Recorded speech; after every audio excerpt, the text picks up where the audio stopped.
Hey everyone, welcome to Data Millennials. I'm Atul, and in this video we are going to discuss about the length function in Excel. So the length function is categorized under the Excel text function, and this function will return the length of a given text string.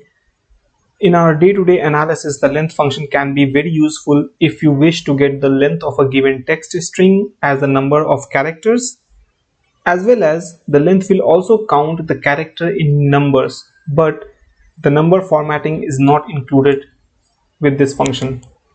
So in our example in this video, we have to get the length of customer address.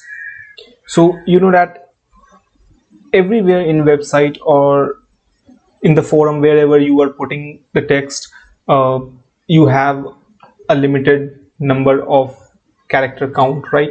For example, in Twitter there is somewhat around 128 characters limit, right? So suppose similarly, if you want to count the number of characters, how you can do it? You might think that, okay, how Twitter does this and how to count the number of text that we are tweeting. Similarly, in Excel, if you want to count the number of characters that is present in a cell, then you can use this length function.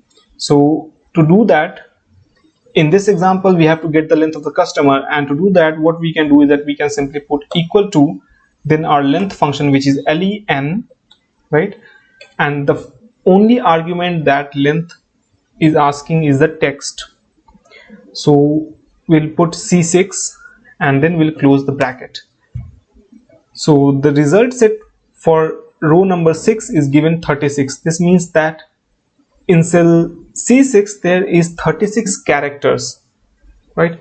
And suppose if I increase the character here, it will give us dynamically, it will give us the number of character within the cell, right? So if I drag this formula till last, right, you can find out the length of all these addresses.